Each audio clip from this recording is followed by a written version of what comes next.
अभी तक आपने हमारा चैनल सब्सक्राइब नहीं किया है तो कर ले व बेल आइकन को भी प्रेस कर दे ताकि आपको हमारे वीडियो की नोटिफिकेशन सबसे पहले मिले।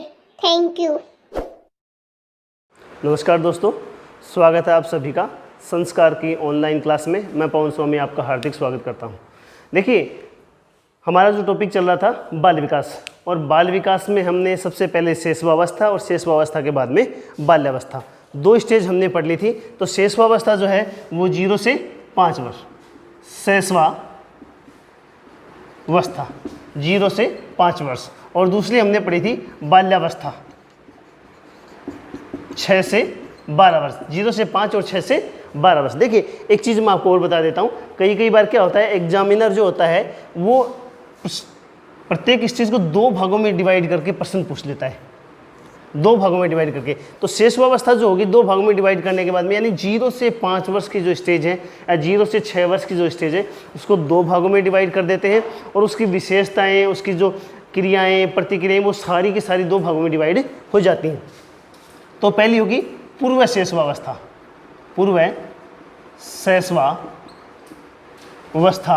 0 से 3 वर्ष, और दूसरी होगी उत्तर शैशवावस्था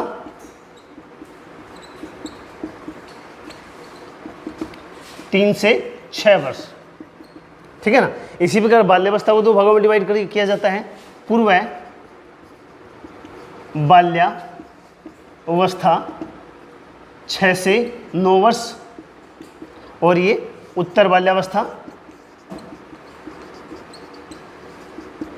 9 से 12 वर्ष। अब देखिए, यहाँ पर ये पूर्व बाल्यावस्था है, इसके लिए एक प्रश्न बहुत बार आता है कि खिलौने की आयु किस अवस्था को कहा जाता है। यानी पूर्व बाल्यावस्था के संबंध में प्रश्न पूछा जाता है कि खिलौने की आयु किस अवस्था को कहा जाता है। जब हमने बाल्यावस्था पढ़ी थी तो खिलौने की आयु क्यों कहा जाता है, क्या क्या चीज़ें होती हैं इसके अंदर, क्या क्या विशेषताएं होती हैं, सारी की सारी चीज़ों को हमने विस्तार से बात की थी, विस्तार से पढ़ा था। तो पूर्व बाल्यावस्था को खिलौने की आयु कहा जाता है। तो क्या कहा जाता है, खिलौने की आयु। खिलौने की आयु किसको कहेंगे, पूर्व बाल्यावस्था को। और इसी प्रकार जब हम किशोर अवस्था पढ़ेंगे, किशोर अवस्था पढ़ेंगे, स्टेज ऑफ एडोलसेंस, तो इसको भी कितने भागों में डिवाइड करते हैं, 2 भागों में। पूर्व किशोर अवस्था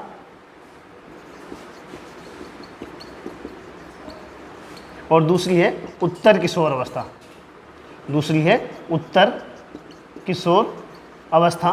तो 2 भागों में डिवाइड किया जाता है, पूर्व किशोर अवस्था और उत्तर किशोर अवस्था। ये पूर्व किशोर अवस्था होगी 12 से 15 वर्ष, और ये क्या होगी 15 से 18 वर्ष, 12 से 15 वर्ष और 15 से 18 वर्ष। अब देखिए, किशोर अवस्था के लिए एक बार प्रश्न पूछा जाता है, कई बार पूछा गया है कि किशोर अवस्था के लिए अगर एक शब्द का प्रयोग करना होगा तो वो शब्द कौन सा होगा, तो वो शब्द कौन सा होगा, परिपक्व अवस्था। तो शब्द कौन सा होगा, परिपक्व अवस्था।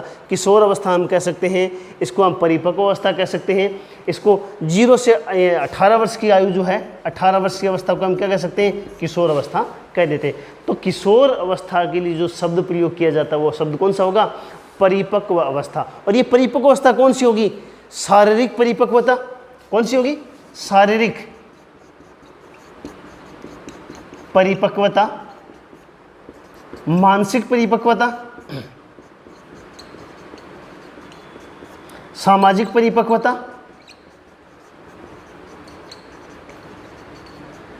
और संवेगात्मक परिपक्वता।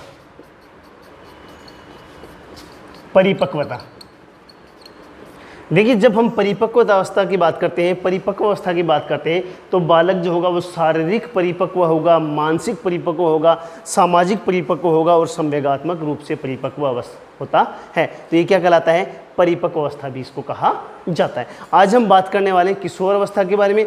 किशोर अवस्था की विशेषताएं क्या क्या होंगी, किशोर अवस्था में किन किन समस्याओं का सामना करना पड़ता है, जीवन का कितना कठिन काल होता है, और इसकी शिक्षा का जो स्वरूप होता है वो किस प्रकार से होगा, सारी चीज़ों की आज हम बात करने वाले हैं। तो आज हम बात करेंगे किशोर अवस्था, और किशोर अवस्था जो है इसके बारे में बात कर रहे हैं, स्टेज ऑफ एडोलसेंस।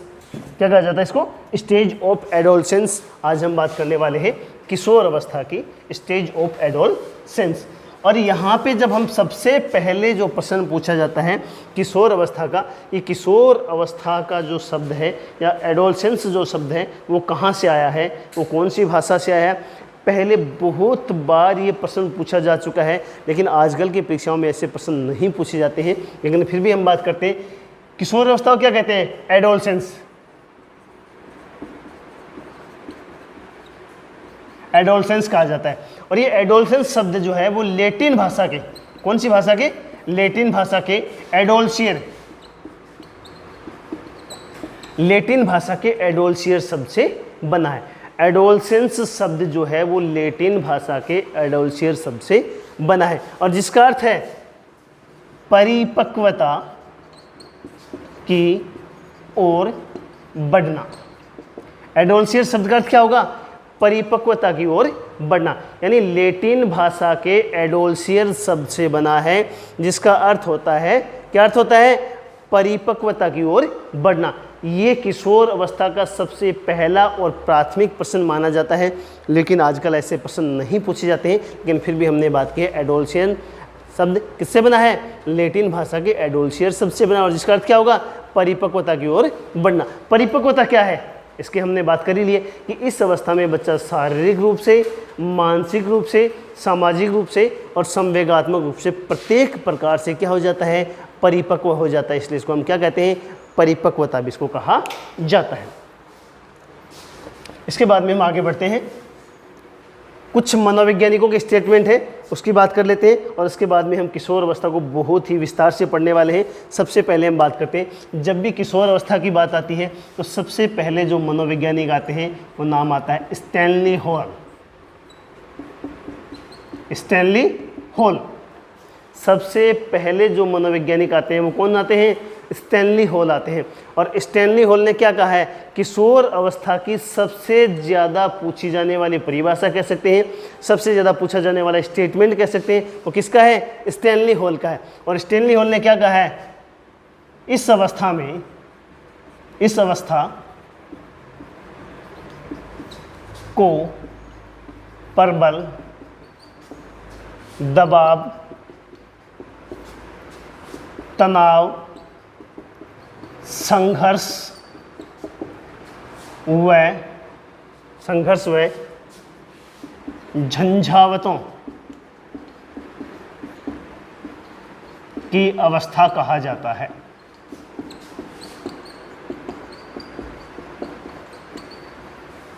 इस अवस्था को प्रबल दबाव, तनाव, झंझावतों, कई बार झंझावतों की जगह तूफान शब्द का भी प्रयोग कर लिया जाता है कि इस अवस्था को प्रबल दबाव, तनाव, संघर्ष व झंझावतों की अवस्था कहा जाता है। देखिए बहुत ही इम्पोर्टेंट स्टेटमेंट है, और ये एक स्टेटमेंट अपने आप में पूरी किशोर अवस्था को समेट लेने में सक्षम होता है। देखिए एक स्टेटमेंट किसका?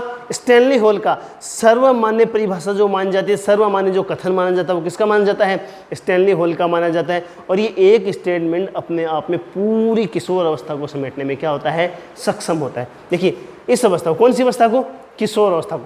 प्रबल दबाव, सबसे पहले हम बात करते हैं दबाव की, इसके बाद में हम बात करते हैं तनाव की, इसके बाद में हम बात करते हैं संघर्ष की, और इसके बाद में हम बात करते हैं झंझावतों की या तूफान की। ठीक है। देखिए कई बार एक प्रश्न पूछा जाता है कि संघर्षों की अवस्था किसको कहा जाता है? संघर्षों की अवस्था किसको कहा जाता है? देखिए बाल्यावस्था की जब हम बात करते हैं तो बाल्यावस्था के संबंध में एक स्टेटमेंट आता है प्रतिद्वंदात्मक सामाजिकरण की अवस्था। हमने बात की थी प्रतिद्वंदात्मक सामाजिकरण की अवस्था किसको कहा जाता है? बाल्यावस्था को कहा जाता है। और ये स्टेटमेंट किसका होता है? प्रतिद्वंदात्मक सामाजिकरण की अवस्था। ये स्टेटमेंट किसका है? किलपेट्रिक का है। किसका है? किलपेट्रिक का। प्रतिद्वंदात्मक सामाजिकरण की अवस्था किसको कहा जाता है? बाल्यावस्था को कहा जाता है। और स्टेटमेंट किसका है? किलपेट्रिक का। देखिए हमने इसके अंदर बात की थी कि इस अवस्था में प्रति यानी विरुद्ध समाज के संघर्ष करना पड़ता है। किसको? बालक को। लेकिन एक बहुत सिंपल सा संघर्ष होता है। एक प्रश्न आता है कि संघर्षों का काल कौन सा कहलाता है? संघर्षों की अवस्था कौन सी कहलाती है? कई बार प्रश्न आता है कि संघर्षों की अवस्था, संघर्षों की अवस्था किसको कहा जाता है? किशोर अवस्था को। देखिए अगर इस प्रकार का प्रश्न आता है संघर्षों की अवस्था किसको कहा जाता है, तो किशोर अवस्था को कहा जाता है। आंख बंद करके उत्तर देना है, कोई किसी प्रकार का कोई डाउट नहीं है। संघर्षों की अवस्था कौन सी अवस्था होगी, किशोर अवस्था होगी। लेकिन बाल्यावस्था के अंदर भी बालक को सामाजिकरण के लिए थोड़े बहुत संघर्ष करने पड़ते हैं, लेकिन संपूर्ण प्रकार के संघर्ष, सामाजिक रूप से, शारीरिक रूप से, मानसिक रूप से, यानी देखिए वहाँ पे बालक को बाल्यावस्था में केवल और केवल सामाजिक रूप से संघर्ष करना पड़ता है, और यहाँ पर शारीरिक, मानसिक, सामाजिक और संवेगात्मक प्रत्येक प्रकार से इसको क्या करना पड़ता है, संघर्ष करना पड़ता है। हम बात करेंगे संघर्ष की, इसको संघर्ष कैसे करना पड़ता है। देखिए सबसे पहले हम बात करते हैं दबाव की। दबाव कैसे आता है इसके ऊपर, 0 से 5 वर्ष और 6 से 12 वर्ष हमारे पास 2 स्टेज है। ये अवस्था है शैशवावस्था और ये अवस्था है किशोर अवस्था। ये शैशवावस्था और ये किशोर अवस्था। तो शैशवावस्था में बालक के सामने किसी प्रकार का दबाव नहीं होता है। उसका पूरा का पूरा जो जीवन है, 0 से 5 वर्ष का जो बालक का जो स्थिति है, वो पूरी की पूरी मूल प्रवृत्ति आधारित होती है। यानी इस पूरी भूख, प्यास, काम और नींद, भूख, प्यास, काम और नींद या फिर आराम, ये 4 प्रकार की मूल प्रतियां मुख्य रूप से इनके ऊपर उसका जीवन है 0 से 5 वर्ष की अवस्था का। और यहाँ पर केवल इन्हीं के लिए वो अपना जो है वो सारा का सारा काम करता है। दूसरी 6 से 12 वर्ष, इस अवस्था की सबसे प्रमुख प्रवृत्ति है खेल, और बालक खेल के अंदर इतना व्यस्त हो जाता है, हर वक्त उसे खेल दिखाई देता है, किसी प्रकार का दबाव, तनाव, संघर्ष कुछ भी नहीं है उसके जीवन में। अब हम बात करते हैं 12 से 18 वर्ष की। 12 से 18 वर्ष की यानी ये वो अवस्था है जिसमें बालक बहुत प्रकार से दबाव में आ जाता है। कैसे दबाव में आ जाता है, इस अवस्था में बालक परिपक्वता की ओर बढ़ने लगता है, ठीक है ना। और जैसे जैसे परिपक्वता बढ़ती है, सामाजिक, मानसिक, शारीरिक हर प्रकार की चुनौती का उसको सामना करना पड़ता है, ठीक है ना।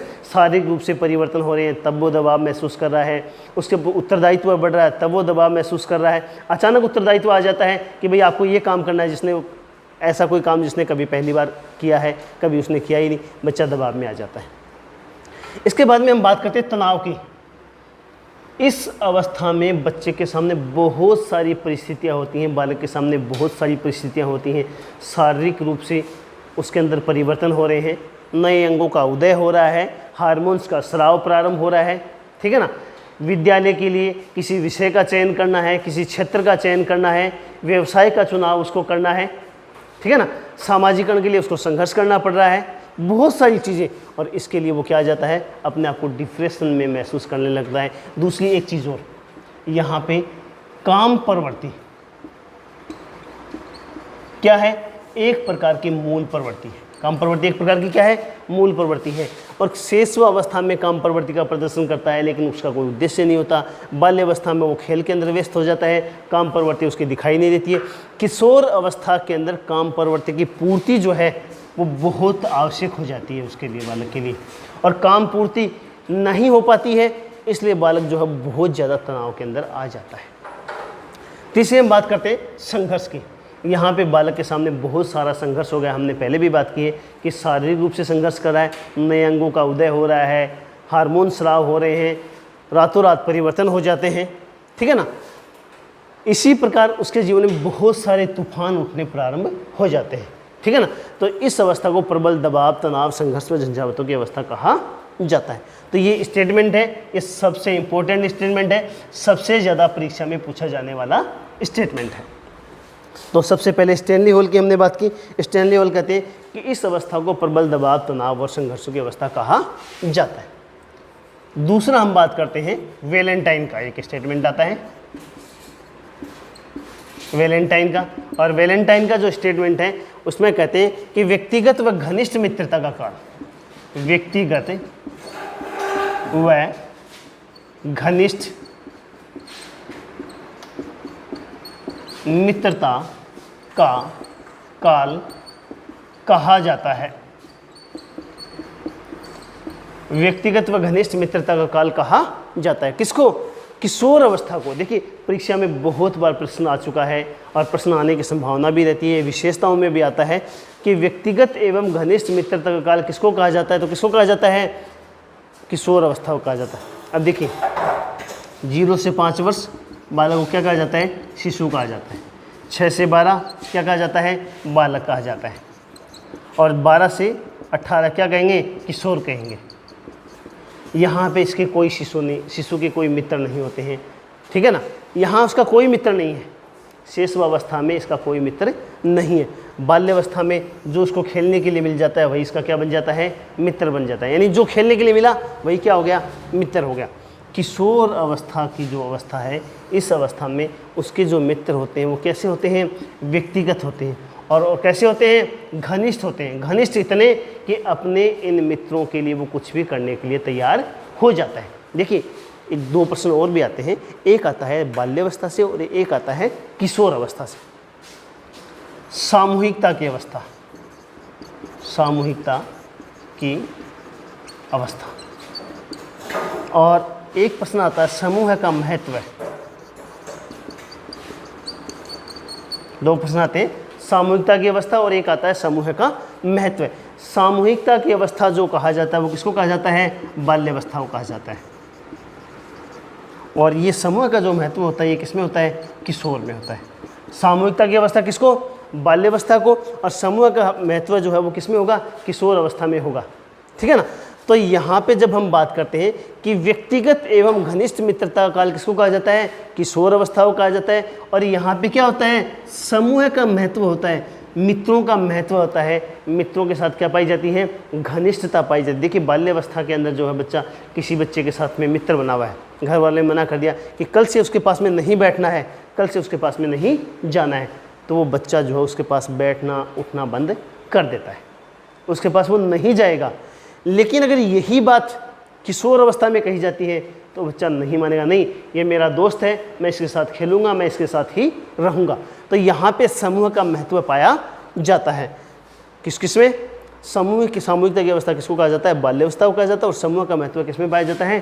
किशोर अवस्था में पाया जाता है। तो यहाँ पे व्यक्तिगत एवं घनिष्ठ मित्रता का काल किसको कहते हैं? किशोर अवस्था को कहा जाता है। इसके बाद में हम एक स्टेटमेंट और देखते हैं। एक स्टेटमेंट आता है किलपैट्रिक का, इंपॉर्टेंट है। किलपैट्रिक,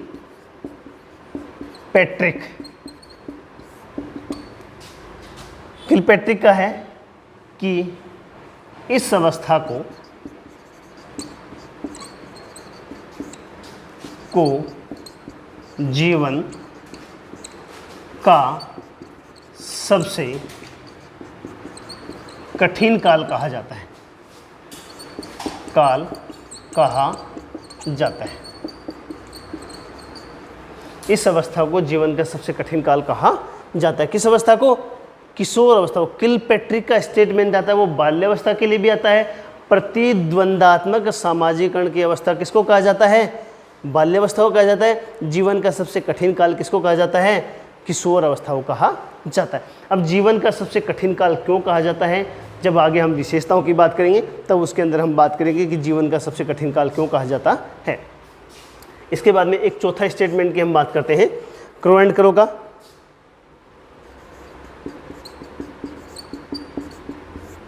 क्रो एंड क्रो कहते हैं किशोर भावी जीवन की आशा, किशोर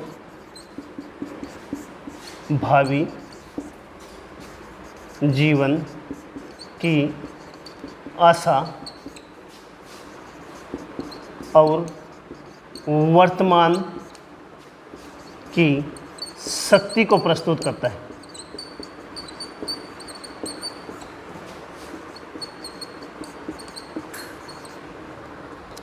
क्रो एंड क्रो का स्टेटमेंट आता है। क्रो एंड क्रो कहते हैं कि किशोर भावी जीवन की आशा। देखिए भविष्य की उम्मीद आज किससे मानी जाती है? युवा से मानी जाती है, किशोर से मानी जाती है। और वर्तमान की जो ताकत है वो भी कौन है? युवा है, किशोर है। तो ये सिंपल सी बात है कि वर्तमान जो है वो क्या है? वर्तमान जो है किशोर जो है वो वर्तमान की ताकत कहा जाता है। और भावी जीवन की क्या कहा जाता है? उम्मीद कहा जाता है, भावी जीवन की आशा कहा जाता है। क्योंकि आगे आने वाले समय में सारे देश को किशोरों के हवाले होना है। वही राजनीति में आएंगे, वही शिक्षा में आएंगे, वही उद्योगों में आएंगे, ठीक है ना। प्रत्येक क्षेत्र में वो काम करने वाले हैं, पूरे देश की जो जिम्मेदारी अपने हाथों में संभालने वाले हैं। आज का जो किशोर है कल का जो है युवा होने के बाद में वो देश का प्रधानमंत्री हो सकता है, वो कुछ और हो सकता है। तो सारी की सारी चीज़ें क्या होंगी, इसी से होंगी। तो ये किशोर जो है भावी जीवन की आशा और वर्तमान की शक्ति को प्रस्तुत करता है। एक स्टेटमेंट और देखते हैं। एक स्टेटमेंट आता है, स्ट्रेंग का आता है, एक हेडो कमेटी की रिपोर्ट आती है। हेडो कमेटी की रिपोर्ट है, ये देख लेते हैं पहले। हेडो कमेटी की रिपोर्ट, इसमें कहा है कि 11 से 12 वर्ष में बालक में एक जवार उठना प्रारंभ हो जाता है। एक जवार उठना प्रारंभ हो जाता है। देखिए, हेडो कमेटी की रिपोर्ट में कहा गया 11 से 12 वर्ष के बाद में लेकर 18 वर्ष की जो अवस्था होती है, 18, 19, 20 साल तक की अवस्था होती है, इस अवस्था में बालक में एक जवार सा उठने लगता है। जवार सा उठने लगता है। और ये जो जवार जो है, जवार का मतलब क्या होता है, जब समुद्र में जवार आता है, जवार आने के बाद में पानी जो है सारा खड़ा हो जाता है, और पानी जब बाहर आता है, उस पानी को अगर हम किसी सही क्षेत्र में यूज़ करते हैं, जैसे उसके माध्यम से विद्युत उत्पादन कर लेते हैं, उससे नहर निकाल लेते हैं, सिंचाई में काम में लेते हैं, तो वो पानी क्या होता है, काम आ जाता है। लेकिन अगर उस पानी को, जवार के पानी को अगर हम यूज नहीं कर पाते, तो जवार क्या हो जाता है, वेस्ट हो जाता है। तो इसी प्रकार किशोर अवस्था में, यानी 11 वर्ष से लेकर 11-12 वर्ष से लेकर 18, 19, 20 साल की जो अवस्था होती है, उसमें बालक में एक प्रकार के शारीरिक, मानसिक, सामाजिक और संवेगात्मक शक्ति का जमार उठता है। कैसा जमार उठता है, शारीरिक, मानसिक, सामाजिक और संवेगात्मक शक्ति का जमार उठता है। और ये जमार जो है, अगर इस शारीरिक सभी प्रकार की शक्तियों के जवार को अगर हम सही दिशा में यूज़ करते हैं, तो बालक जो है बहुत आगे बढ़ता है, किसी विशेष क्षेत्र के अंदर जो है वो प्रोग्रेस करता है। लेकिन उसका हम यूज नहीं कर पाते हैं, तो उसकी शक्ति क्या हो जाती है, व्यर्थ हो जाती है। तो हेडो कमेटी की रिपोर्ट में कहा गया 11 से 12 वर्ष की अवस्था में बालक में जवार उठना प्रारंभ हो जाता है। एक बार इसका स्क्रीनशॉट लीजिए, उसके बाद में हम आगे बढ़ते हैं।